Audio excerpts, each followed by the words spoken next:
You know, there's nothing more nerve-wracking when you preach and your pastor's in the audience. So, He's so critical. yeah, all the time, yeah. I noticed poor Lisa this morning was the abuse of that this morning. So, glad that you're here this morning. We are looking at a new series that I've been working on, and it's called All Jesus, All the Time. And I kind of got that from the fact that we really get off track sometimes in preaching and teaching and looking at things, and we really forget that all of our preaching, even as Pastor Don reaches and goes through the book of Genesis, is really about Jesus. And we need to keep that centered, and we need to keep doing that. Well, God chose 4 guys and gave them a job and told them, listen, I want you to do some writing for me. I want you to do some things, but as you write and as you put together, I want it to be all Jesus all the time. You know who those 4 guys were? Matthew, Mark, Luke, and John. He took them aside, and as he called them into ministry by the Spirit of God, leading them and teaching, he took them aside. He said, your job as you write, as you put things together, as you do research, as you record this by the direction of the Spirit of God, and it will become Holy Script, is all Jesus all the time. Don't get distracted by social issues. Don't get distracted by how evil Rome is and how they treat people and the subject of slavery. All those things are awful. But he said, don't get distracted by that junk. Just Jesus all the time. That's what the Gospels are. It's amazing as you look at these guys. There's Matthew, who we know is a tax collector, and some of you have watched Chosen, and you've got some preconceived ideas about Matthew. I'm not being critical of that, but I'm saying much of that is license on who Matthew really was. We do know he was a tax collector. He was hated by the Jewish people. We do know that he was a pretty wealthy guy because of the job that he had. He was ostracized by his people religiously because of working for the Romans. But Matthew was chosen by God not only as a disciple and as a follower, but as the one who would write the Gospel of Matthew. His gospel was written primarily to Jewish people. Because of his Jewish heritage, because of his Jewish knowledge, the audience that he wrote that to, though others would enjoy it, was specifically to Jewish people at the time. His gospel was written somewhere between 70 AD and probably 80 AD. The next one, Mark. Mark's book was written a little bit differently, not to a Jewish audience, but probably to educated Romans and Romans at the time and other Gentiles. Mark was written between 50 and 70 AD. It was probably the first gospel published. The first one that was done, the first one that was circulated among the churches back then. We got it all together, we have them together, but back then it was probably the first one completed and sent out and began to be read in the churches and circulated in the churches. Mark's gospel doesn't present Jesus as the king and the Messiah. Matthew did that. Matthew's writing promoted and emphasized him as king and as the Messiah, the one sent to Israel. Mark emphasized him as the servant. Mark emphasized him as an urgent ministry. Matter of fact, in Mark's gospel, as he talks about all Jesus all the time, the Greek word for immediately or at once or quickly is used 47 times in that little gospel. Where it said, Jesus immediately did this. Jesus quickly did this. This took place almost right at this moment. He writes as if he's almost out of breath. Moving from Jesus, from this thing, to the next event, to the next miracle, to the next confrontation. He writes like he's catching his breath. Immediately this happened. But he writes and pictures Jesus not as the Messiah, but as the servant. The Gospel of Luke, written probably 59 to 60 AD, was written by a guy named Luke who was really a doctor. At that time, that's who he was. He was trained in the area of medicine, at least at the best of their ability. He was a great friend of the Apostle Paul. During the end of Paul's life, as he's writing to to Titus and to the churches, he mentions Luke, and he says that he was faithful. He cared for me. He was there. Luke stood by me. Luke wasn't one of the original 12 disciples. He wasn't one of those guys. He had to get his information, as Mark did, from other people. Mark was a good friend of the Apostle Peter. So as he put his together, much of the history about Jesus, much about the life stories about Jesus, when you read those, he wasn't there to witness them, but he got them primarily from a guy named Peter, who was a very good friend. Probably sat down just like we are with other people or with a group, and as Peter shared the gospel, Mark's writing that down, putting that down, emphasizing that because he wanted to share that. Luke also had to do a lot of research. Maybe he interviewed Jesus' mother. Maybe he interviewed other apostles that were still alive. I'm not sure. But as he wrote it, he wrote that specifically. The Gospel of Luke was written to Gentiles, us. In Jesus' day, as the church began to form, there was the Jewish center of that. And as it spread out into the world, Luke wrote those words. And he wrote them in a way, and probably the most detailed of the Gospels, regarding Jesus' birth. The beautiful passages are there in Luke. When he wrote things down, he wrote it from a clinician standard. He was an intelligent man. He wrote, and a matter of fact, there are many medical terms in Luke's gospel that are not included in the other gospels. Because as God chose him to say, I want you to talk about all Jesus all the time, but I want you to do that. And he wrote that in probably the Greek language. Matthew, it's debated whether it was all Greek, maybe some Aramaic, as he wrote that, because it was to Jewish people. Finally, the Gospel of John. The one guy, along with Matthew, who witnessed everything firsthand. That doesn't mean his recordings are any more reliable than the other ones, because remember, the Spirit of God led each of those guys to record it, so it was recorded properly.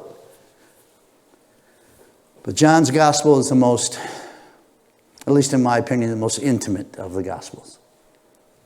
The most personal.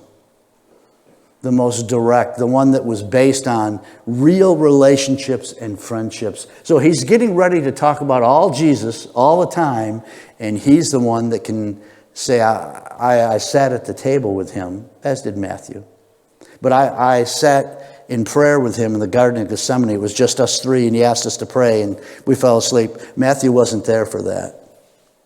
At the Mount of Transfiguration, where the Father recognizes the Son, and it's an intimate moment, John was there for that. So as he recorded it, he not only recorded all of it accurately, he recorded it from the perspective of being the very best friend of Jesus on earth. I got a call last night from a gentleman that I grew up with. His name is Nelson Miles. He's the president of Frontier School Bible College. And we grew up together. We were best friends. And we hadn't talked in a while. And he called me last night. We began to talk. And just hearing his voice and answering right then took me back to all those relationships. Took me back to the times when we went out egging people together. Toilet papering houses. Water ballooning people from the back of my 63 convertible. Oh, we had some great times. Just hearing his voice brought me back to that. Listen, when you read John's gospel, you're surprised that for me. That's the minimal stuff that I did. I'm not sharing the rest with you. But when you read John's gospel, remember that when you hear that voice from somebody you haven't talked to for a while, that's the voice that John has writing about Jesus all the time. All the time. And as I've been preparing and walking through this series, I am amazed at the passages that I've preached at many times or preached from many times. They're becoming a little new to me. You know, the Spirit of God maybe kicking me in the butt a little bit, saying, you used to take that for granted. Just because you preached it before, Gary, you don't know it all. Boy, is he right. I don't know it all. I haven't even scratched the surface yet. So in the times I get to preach here on occasion, and I appreciate Pastor Don sharing that with me. He's my pastor, just like yours. No different. And when he allows me to have that privilege, what I'm going to be doing in those weeks, and there'll be more before the end of the year, I encourage him to do that. I wish he'd do that once a month because he's working full time and he's working hard, and you know that he's meeting your needs and he's at your side when you need him. And I encourage him to do that because it will spare him some things. When I get to, we're going to be doing this series together, whether it's 2 times a year, 5 times a year, doesn't matter. But we're going to be looking at all Jesus all the time. We're going to be walking through the Gospels together. We're going to look at miracles. We're going to be looking at difficulties. We're going to be looking at passages you probably have looked at before.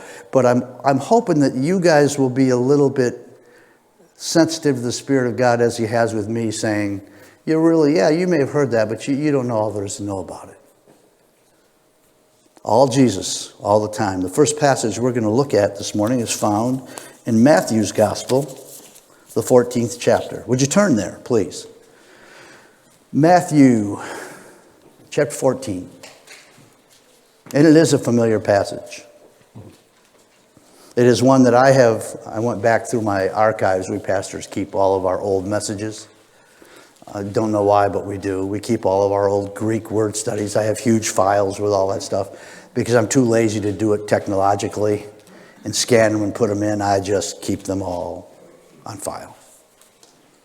And I have had the privilege of preaching on this passage at least a dozen times in the last 40 years. And I caught myself again being a little too homey with it, a little too comfortable with it, a little too thinking that I knew a lot that I didn't know. So we're going to read this passage. And I want us to look at this, and I think Matthew wrote it so that we can look at Jesus when we have struggles. As a matter of fact, if you got the outline, there or over there, it's looking to Jesus in the struggles of our life. Well, I look out this congregation, we've got a family that just experienced a huge loss, the Claus family. We got a family just went through 2 knee replacements with surgery. Got another family over here that just had to move from a place that they were in for a whole lot of time into a different place and a smaller place and get used to that. I look out here, we got families out here that are struggling physically every day just to get through the day. Got people looking at job changes, major changes in life, and their struggles. So as Matthew writes this, he writes it from the perspective of Jesus all the time, but how does Jesus fit into those struggles? How does this man of God that came and died for our sins, and we know that, how does he fit into the daily walk of life when we face those things? And I think he gives us some pretty good insight here. Matthew chapter 14 and verses 22 to 32. Everybody there? Immediately after this, Jesus insisted that his disciples get back into the boat and cross to the other side of the lake while he sent the people home. After sending them home, he went up into the hills by himself to pray. Night fell when he was there alone. Meanwhile, the disciples were in trouble, far away from land, for a strong wind had risen, and they were fighting heavy waves. About 3 o'clock in the morning, Jesus came toward them, walking on the water. When the disciples saw him walking on the water, they were terrified. In their fear, they cried out, "It's a ghost!" But Jesus spoke to them at once. "Don't be afraid," he said. "Take courage. I'm here." Then Peter called to him, "Lord, if it's really you, tell me to come to you walking on the water." "Yes," Jesus said. "Yes, come," Jesus said. So Peter went over the side of the boat and walked on the water toward Jesus. But when he saw the strong wind and the waves, he was terrified and began to sink. "Save me, Lord," he shouted. Jesus immediately reached out and grabbed him. "You have so little faith," Jesus said. "Why did you doubt me?" When they climbed back in the boat, the wind stopped. Then the disciples worshipped him. "You really are the Son of God," they exclaimed. What a powerful passage. It's beyond my comprehension. But even before you get into what took place there, do you see it says, immediately after this? After what? When you read that, you got to have a little context. Before this happened, what's the context? The context is that Jesus performed one of the miracles that are included in all 4 Gospels. He just fed probably 10,000 people. How many have been to the Van Andel Arena downtown? Concert, something else? Great place to go. One of my favorite places to go because it's large enough that you can still feel a part of a big group. It's intimate enough that you can still see. Been down there for Casting Crowns, Brooks and Dunn. Yeah, I know that's not spiritual, but they did a good job down there. But and I enjoyed that.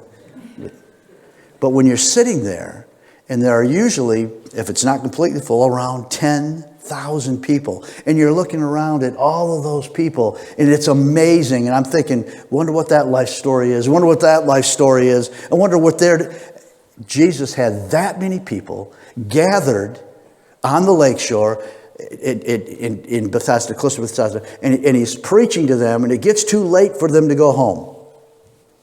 And it says in that passage, he had compassion on them. He felt bad for them. There was no place to eat. So he takes the opportunity not just to feed them, but to teach the disciples not only important lesson about miracles, but about how they're supposed to serve. Because in the other accounts, in this account, what happens is he helps them get involved in the miracle. Do you remember that? He says, where are we going to get food? Well, we got this little kid over here, got a few fish and a few loaves, but how is that going to feed all of these people? He says, bring them to me. And as he blesses it, he gives it to them, and they take it out, and it's multiplied. At least 10,000 people got fed. And at the end of that miracle, what did they end up doing? They collected what? 12 baskets full of leftovers. Then they took it to the secondhand store in Jerusalem and sold them, right? They didn't do that. They took them with them on the boat. I want you to remember that because most people, and people who preach forget this. When they got done, they collected those things. Jesus sent the crowd away. He's going up to pray. The other guys take the leftovers and they get in the boat and they start sailing across the lake. That's the location. The Sea of Galilee in Esrit. I'm going to get the privilege of taking your pastor and his wife there in just about 6 weeks. They're going to get on a boat and they're going to sail out into the middle of that sea. It will be calm then, I promise. Because it can, just like that, be nasty.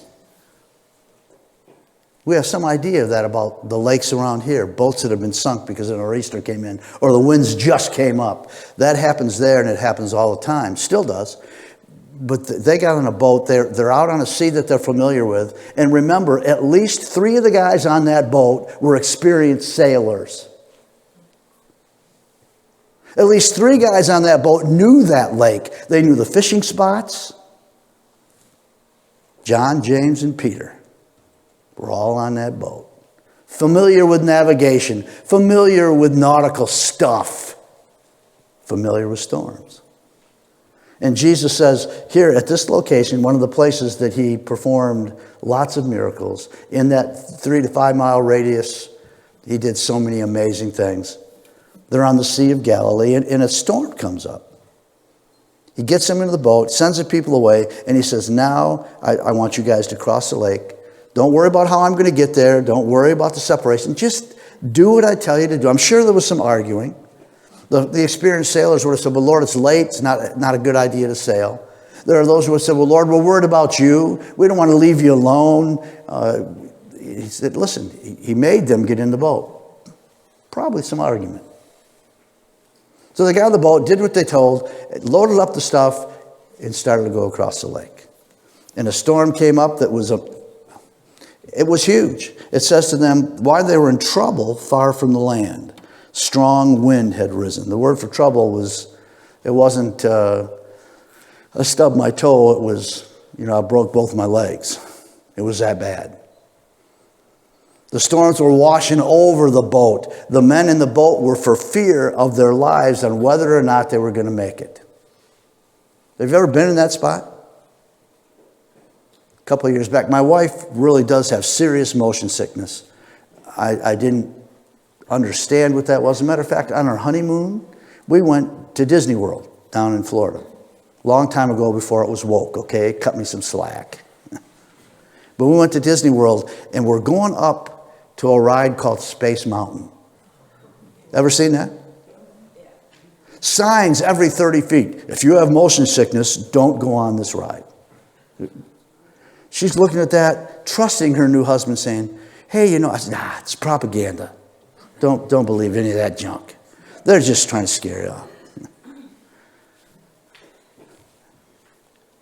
We were in the infirmary for 2.5 hours with her throwing her guts up afterwards because she has serious motion sickness. Believe me, if anybody's going to get sick, we would have been on this boat right now at this time. There may have been a few there that did.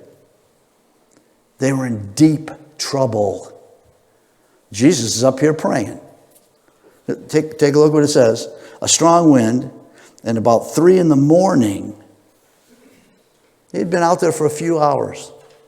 They had left, started across. It's late at night. No one's around. There isn't going to be any other boats there to help. They're by themselves trying to get across in the midst of a storm, probably about halfway. At the widest point of the Sea of Galilee, it's around 6.5, 7 miles across. At the widest. So they're probably about a halfway point. Too late to go back, too late to go. You just had to keep going forward. Jesus is up praying. They're out struggling. But never did he lose sight of them. From where he was, one of the other Gospels said he could keep an eye on them and see that they were struggling. It wasn't a surprise to him. Though they were worried, he was not. Though they were in the midst of difficulty, he wasn't oblivious to it. So as they're crossing this lake, probably at a place of hopelessness, Jesus says, okay, time to stop praying. It's time to go and minister to those and help those that are there. So he takes a trip and he begins to walk. And so we move from the location to the learners. Look at the disciples. It says that they were terrified. Jesus comes walking to them on the water. They saw him and they were terrified. They didn't recognize him. Have you ever been in a place in your life where you didn't recognize Jesus' hand? Well, I have. And most of the time it's when it's difficulty. Most of the time it's when I have gotten to the place where I've used all the resources I could possibly stir up in myself or my friends. When you've been in ministry for a while, boy, you end up having lots of contacts and lots of resources. There are people that I know that can do just about anything, especially things that I don't do well. When it comes to putting a floor into our condo, our whole main floor had to be redone. I had no idea. But I knew a dozen people that I could call, and they came over, and I think we did that in 3 hours. Because they knew what they were doing. They understood. The greatest resource in those guys' life on that boat was walking to them, but they didn't see him. They didn't see him because they were too wrapped up in their own personal safety, too wrapped up into their own personal agendas that they just couldn't see him. Let me suggest to you that probably in your life, if you're not there today, you will be in a week or a month, or you can remember back a couple months when you were. Jesus is always looking. He's always watching. He's always in care of us. He always wants the best for us. But sometimes we just don't recognize him very well. Look at the disciples. They're a mess. And let me tell you, remember what we just said happened? What did they just see? What did they just not only see but take part in? One of the greatest, most public miracles of Jesus' days. If we take a look at this and we walk through all Jesus all the time, you're going to see some miracles where they were very private. They weren't advertised much. You're going to see some miracles that were almost just one-on-one outside of the disciples looking. But the miracle that took place there were 10,000 people that went away with their stomachs full, their hearts happy, and I got to tell you, there were probably 10,000 people that went out and told everybody that they could of what took place. And the disciples were part of it. They didn't sit back and watch. Too many Christians sit back in life and watch, expect the pastor to do stuff. No, Jesus got them directly involved, hand on hand, basket to basket, person to person, involved in the miracle. They just saw it. They just witnessed it. It was a spiritual high. Ever been to a camp or a weekend meeting or an opportunity? We have this happen all the time on our marriage retreats. Those people, the people that will come, they'll leave sky high, determined they're going to make changes in their marriage. And 2 weeks later, something happens and they've lost the high. These guys lost the high in less than 3 hours from what took place in their life, and they're struggling with what's going on. Matter of fact, one of the sermons I preached on this, in the midst of wet bread. There were baskets around those guys that represented everything that took place. Bread's getting wet, and yet they didn't remember. They were lost. They were learners, and Jesus was going to use not only the miracle of bread, but now the miracle of calming the storm to teach them about himself. Those were the disciples. And look at the disappointment on Jesus' face, would you? He's on the way to them. They're terrified. They identify him as a ghost. He says, wait, don't be afraid. It's me. And then Peter, as Peter is, decides to step out of the boat and walk to Jesus. I personally don't think that, I think he's a pretty brave guy. I don't blame Peter and think, well, look what Peter did again. No, I think he was the only one on that boat that had a little bit of guts, had a little bit of confidence. Now, sure, the confidence waned quickly, but he was the only one that did. Instead of being critical of him, we ought to be critical of the other guys, because they're still having the bread right around them. They're still having the baskets there. They're still, but Peter says, if it's you, I want to come out and I want to walk towards you. Jesus doesn't criticize him until after. Then he looks him in the eye and says, oh, Peter, man, I thought maybe you had it. I thought maybe of all those guys, you were the one that finally got it. You got out and you walked to me. You were doing so well. What happened? What happened is you looked somewhere else.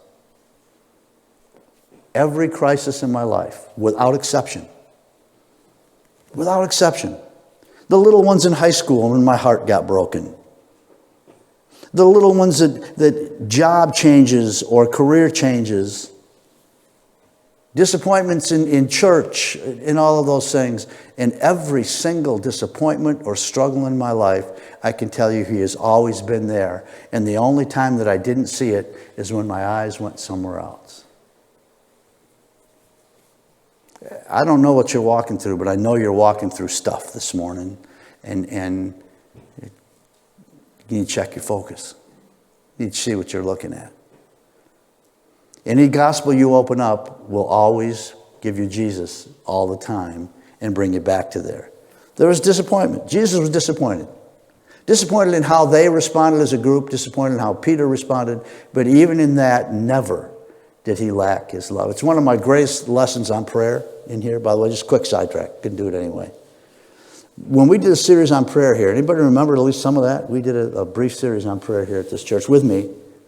And we talked about how people have an attitude about what prayer looks like. Well, you have to be on your knees, or you have to have your eyes closed. It has to be completely quiet. None of that matters.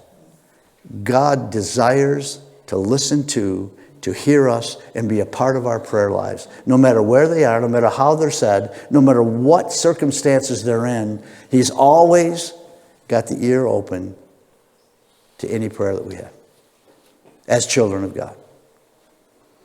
And when people tell me, I just don't know how to pray, or everybody sounds better than I sound, or I don't know how to use this kind of... Those are excuses for us to not plug into God.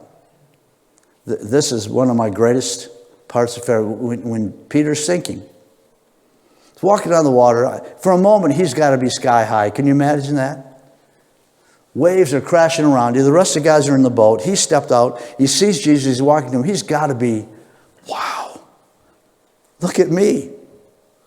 And that's another problem. We take our eyes off of Jesus, not to look at circumstances, but to focus on ourselves. And when we start looking at ourselves in a prideful way, we're going down. Peter's looking, he's walking.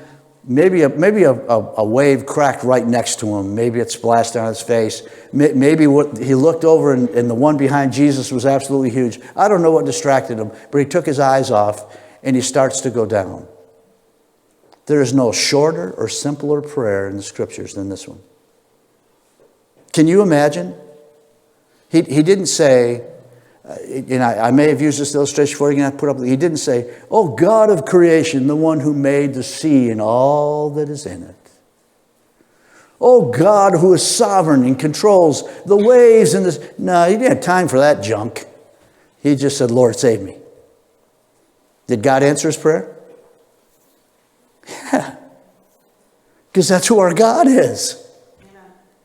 Isn't that a wonderful thing to know? I don't have to be theologically right. I don't have to be worrying about what you think about my prayer. I just got to look to God and say, I'm in a mess. And I need you right now. That's what Peter did. I promise you he hears. I promise you he'll respond. He may not respond exactly the way you want. He did in this case. And though he was disappointed, he reaches Peter. He then takes Peter to the boat. He sits down with all of those guys. The sea's calm. The winds are gone. They're amazed at once again the miracle of who he is. Do you realize that every one of those miracles weren't just to show the power of God, but whenever he did a miracle with any of his disciples present, it was to prepare and equip them for the ministry they were about to do. That's why he did it. Let me give you some lessons from this. Can I just for a moment, in all Jesus all the time? There's some really practical stuff here, 5 of them. First of all, the struggles we face are often when we're right in the center of God's will. Remember that. I hear people say, I talked to a young pastor this week who's a good friend of mine. He's a pastor of a large church in West Virginia, and we've been close for a long time. And he called me and he said, I'm just really struggling. I'm not sure if God wants me to stay here. He wants to go to another church. Maybe he wants me to leave ministry altogether. And I said, no, I can tell you that's not what he wants. I can't tell you for sure he wants you to move somewhere. I don't know that. But I can tell you this, and I used the exact same thing. I said, the struggles we face are often when we're right in the center of God's will. Just because you're struggling, just because your life is difficult, doesn't mean you're not exactly where God wants you to be. He has you there, and he has you there for a reason, and it may be that he's developing character in your life, and that's the only way you'll listen. I don't know. I always tell people, and they say, I want to know what God's will is. Can you help me? And I guess, listen, I got a hard enough time finding out God's will for my life, let alone yours. It's above my pay grade. I'll pray for you to understand it. I'll pray for you to get it. I'll pray that God will make it clear to you. But I am not equipped to tell you God's will for your life. Not smart enough, not spiritual enough, not wise enough. But I do know he'll reveal it to you. If you're in a struggle right now, instead of fighting it, instead of seeking to get out of it, instead of trying to get around it and avoid it in any way you can, realize that right now you may be right where he wants you to be, and he can use you in a way you've never been used before. That's exactly what happened to those boys on the boat. All 12 of them. Exactly what happened. Second of all,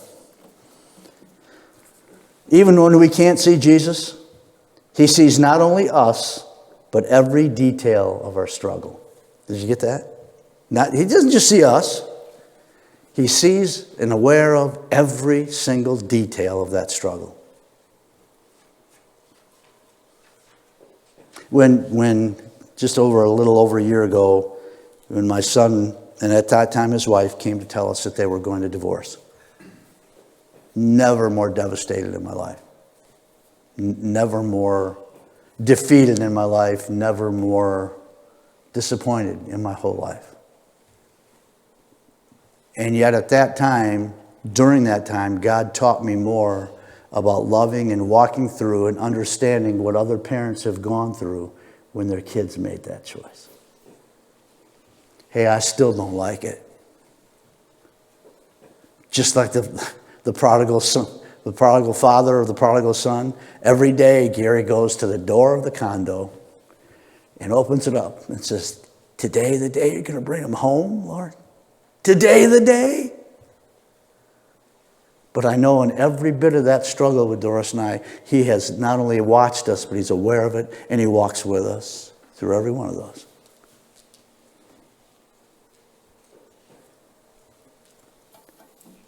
When you start looking at all Jesus all the time, you start realizing, you strip the junk away and the garbage away, and you realize that we may not see him, but never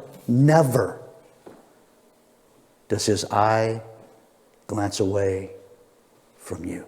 Amen. Never. He doesn't get distracted, though there's angelic beings worshiping and praising and falling prostrate in front of him. Though the world looks like it's in chaos, never does he take his eye off Garry. I find great comfort in that. Great comfort in that. Number 3. He comes on his time schedule, and it's always on time. I guarantee you those guys in the boat would have wished he'd come 2 hours before that. They were exhausted from rowing. They wanted to be at the other side. They would have told you on their time schedule he was late. He's never late. He always comes, but will come on his time. Who are we to arrogantly say he should be responding to what we want when we want it? He's the creator God. He'll do whatever he wants with us. But in the grace and mercy and love, he does what he wants, but he does it in the realm of what's best for us. And his time schedule is always right. Always. Never late. Number 4. I got this from Erwin Lutzer, who is a friend, and spent a lot of time with him. The water that is over our heads is under his feet. The water that is over our heads is under his feet. That's comforting too. As it's flying over us and as the circumstances are overwhelming us, he stands above that. It doesn't overwhelm him at all. Finally, our ability to overcome the struggles we face depends on the focus of our eyes. Any ability that you have to walk through what he's asked you to walk through, any ability that you have to experience the pain and not allow it to become something that is resentful or argumentative with God. Isn't that when we get into pain, the first thing we do? We argue with God and we become resentful about it. Well, we don't deserve to go through this. That's culture stuff. That's not biblical thought process. The ability to overcome those struggles depends on where your eyes are.